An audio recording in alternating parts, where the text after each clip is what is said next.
राधे राधे। जय श्री कृष्णा। पुरुषोत्तम भगवान की जय हो।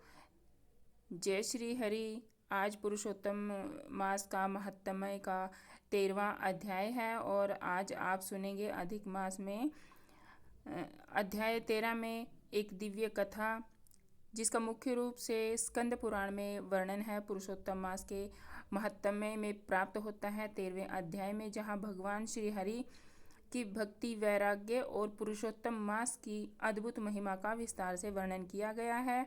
इस अध्याय में धर्मात्मा राजा चित्रधर्म और वैकुंठ गमन तथा राजा दृढ़धनवा की पावन कथा कही गई है। शास्त्रों में कहा गया है कि पुरुषोत्तम मास कोई साधारण महीना नहीं है, यह स्वयं भगवान श्री विष्णु जी का स्वरूप है।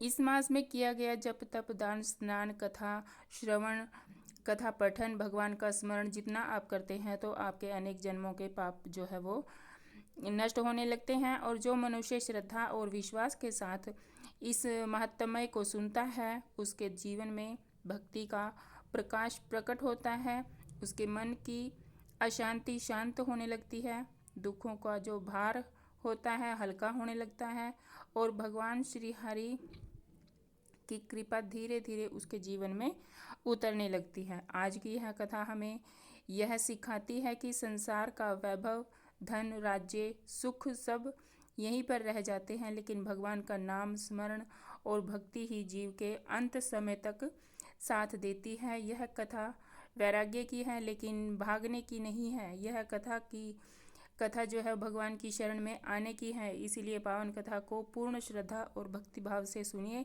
हो सकता है इस कथा का कोई एक वचन भी आपके जीवन के भीतर सोई हुई भक्ति को जगा दे। तो आइए शुरू करते हैं पुरुषोत्तम मास के महात्म्य 13वें अध्याय की यह दिव्य कथा। तो ऋषियों ने कहा, हे योगियों, हमें यह बताइए कि उस दुर्लभ लोक की ऐसी महान महिमा कैसे प्रकट हुई। आपके मुख कमल से जब भी हम इस कथा का सार सुनते हैं तब हमारा मन तृप्त नहीं होता। इसीलिए कृपा करके इस प्राचीन इतिहास को विस्तार से कहिए। यह भी हमारे बड़े भाग्य की बात है कि यह ब्राह्मणों आपको यहाँ लेकर आई है। सूत जी बोले, हे ब्राह्मणों, भगवान श्री नारायण जी ने नारद जी से कहा, वही कथा पुराना इतिहास में आपके सामने प्रस्तुत कर रहा हूँ। यह पापों का नाश करने वाले राजा दृढ़धनवा का चरित्र है। जैसे मैंने अपने गुरु के मुख से सुना वैसे ही आप सब मुनि लोग भी सुनिए। श्री नारायण जी बोले, हे ब्राह्मण, प्राचीन समय में चित्रधर्म नाम का एक राजा था। वह राजा बहुत ही पवित्र और महान था। उसके पुत्र दृढ़धनवा नाम का एक प्रसिद्ध पुत्र था। वह बहुत तेजस्वी, सभी गुणों से युक्त, सत्य बोलने वाला, धर्म का पालन करने वाला और अच्छे आचरण वाला था। उसकी आंखें बड़ी सुंदर और छाती चौड़ी और भुजाएं लंबी थी। राजकुमार दृढ़धनवा धीरे धीरे अपने साथियों के साथ बड़ा होने लगा। वह इतना बुद्धिमान था कि किसी भी बात को केवल एक बार सुनकर ही याद कर लेता था। उसे देखकर ऐसा लगता था मानो उसने पहले से ही वेदों का अध्ययन कर रखा हो। जब उसने चारों वेदों का अध्ययन पूरा कर लिया तब उसने अपने गुरु को दक्षिणा दी और उनका आदर और सम्मान किया। फिर गुरु की आज्ञा लेकर वह अपने पिता की नगरी में वापस लौट आया। जब सभी ने राजकुमार को देखा तो वे बहुत प्रसन्न हुए और उसके पिता राजा चित्रधर्म ने भी अपने पुत्र को देखकर अत्यंत आनंदित होते हुए कहा, अब उनका पुत्र राज्य करने योग्य हो गया है, प्रजा का पालन करने योग्य युवराज बन चुका है। इस संसार में मुझसे बढ़कर और कौन सुखी हो सकता है, ऐसा मन में सोचा। अब मैं निश्चित होकर 2 भुजाधारी मुरलीधर प्रशांत मुख भक्तों को अभय देने वाले श्री कृष्ण की आराधना करूँगा। जैसे ध्रुव, अमरीश, यति, श्रीयति, श्रीरति देवी, शशबिंदु, भगीरथी, भीष्म, विदुर, दुष्यंत, भरत, पृथु, उत्तानपाद, प्रहलाद, विभीषण आदि सभी भोगों को छोड़कर भगवान पुरुषोत्तम की आराधना करके परम पद को प्राप्त हुए। इस प्रकार मैं भी भगवान पुरुषोत्तम की आराधना कर उनके धाम को जाऊंगा। इसके लिए मैं अब स्त्री घर पुत्र आदि स्नेह रूपी बंधन को तोड़कर वन में जाकर श्री हरि का भजन करूंगा। मन में ऐसा निश्चय कर चित्रधर्म ने अपने पुत्र दृढ़धनवा को राजपाट सौंप दिया और विरक्त होकर आश्रम को चले, जहाँ सब कामनाओं का त्याग कर नीरस रहकर निरंतर श्री कृष्ण भगवान का स्मरण करते हुए तप करने लगे। बहुत समय तक तप करते हुए अंत में भगवान की परम धाम को चले गए। जब दृढ़धनवा ने अपने पिता की श्री वैष्णव गति को सुना तो चित्त में उनके वियोग का दुख हुआ, परंतु उन्हें परम धाम की प्राप्ति होने के समाचार से संतोष भी हुआ और पिता का शास्त्र विधि के अनुसार सब कर्म किए। नीति शास्त्रों में निपुण पुण्यात्मा राजा दृढ़धनवा ने पुष्कर वर्तक नामक नगर में राज्य करने लगा। विदर्भ देश के राजा की अद्वितीय सुंदर कन्या धनवा की गण सुंदरी नाम की सुशील स्त्री हुई, जिससे सुंदर चतुर 4 पुत्र और सुलक्षणा तथा चारुमती नाम की एक पुत्री उत्पन्न हुई। यह सभी पुत्र शूरवीर थे। उनके नाम चित्रवीर, चित्रबाहु, मणिमान और चित्रकुंडन थे, जो अपने अपने नाम से प्रसिद्ध हुए। दृढ़धनवा राजा भी अपने गुणों से प्रसिद्ध हुए।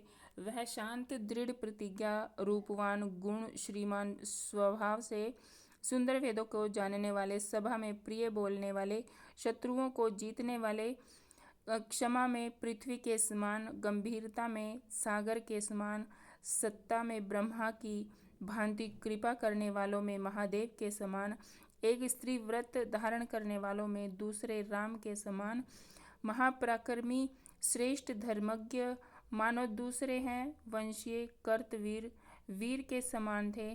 वह श्री नारायण जी बोले, एक दिन उस राजा को सोते समय रात्रि में चिंता हुई कि यह महान वैभव किस पुण्य के कारण हुआ।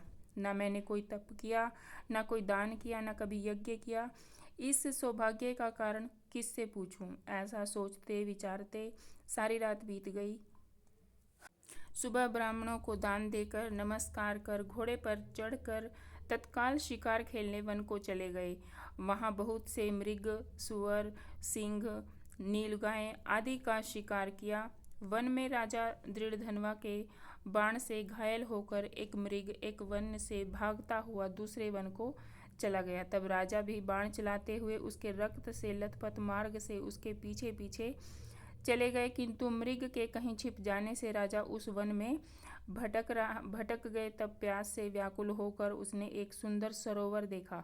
राजा ने वहां जाकर पानी पिया और उसके किनारे पर एक घनघोर छायादार वट वृक्ष की जड़ में अपने घोड़े को बांधकर स्वयं भी वहीं पर बैठ गया। और उस समय वहां एक तोता अत्यंत शोभा, मनुष्यों की सी बोली बोलने वाला और राजा दृढ़धनवा को अकेला बैठा देखकर एक श्लोक को बार बार पढ़ने लगा। विद्यमान तुला सुखानी तटस्थ कथम प्रीपसी, अर्थात राजन, तुम इस भूतल पर विद्यमान अतुल सुखों को देखकर तत्व आत्मा के संबंध में विचार नहीं कर रहे हो तो कैसे भवसागर से पार होगे। बार बार इस पद को सुनकर राजा आनंद को प्राप्त हुआ और मोहग्रस्त भी हुआ। तोता सरगर्भ कठोर नारियल के समान गंभीर पद को बार बार क्यों पढ़ता है, ऐसा सोच ही रहे थे कि इतने में उनकी सेना भी राजा को ढूंढती ढूंढती वहां पर आ गई। उधर तोता भी राजा को आत्मबंध कराकर अंतर्ध्यान हो गया। राजा अपनी नगरी में आकर तोते के वाक्य को स्मरण करते रहे। उन्होंने भोजन पानी सब छोड़ दिया, गुमसुम हो गए, किसी से बोलने से भी नहीं बोलते। तब रानी ने एकांत में आकर राजा से प्रेम पूर्वक कहा, राजन, आप ऐसे उदास क्यों हो रहे हो?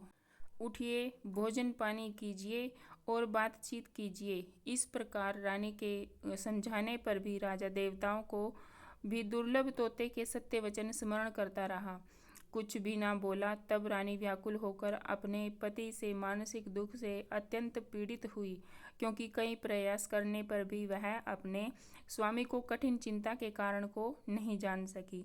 इसी चिंता में राजा का बहुत समय व्यतीत हो गया, किंतु संदेह दूर करने का कोई उपाय दिखाई नहीं दिया। नारद जी बोले, हे नारायण, ऐसी चिंता करते हुए राजा दृढ़धनवा का क्या हुआ सो कहिए, क्योंकि श्री कृष्ण भगवान के पवित्र चरित्र को थोड़ा सा भी सुनने से पाप नष्ट हो जाते हैं। तो आज की कथा को यहीं देते हैं विराम। आगे की कथा हम सुनेंगे अध्याय 14 में। तब तक के लिए राधे राधे। जय श्री कृष्णा। पुरुषोत्तम भगवान की जय हो।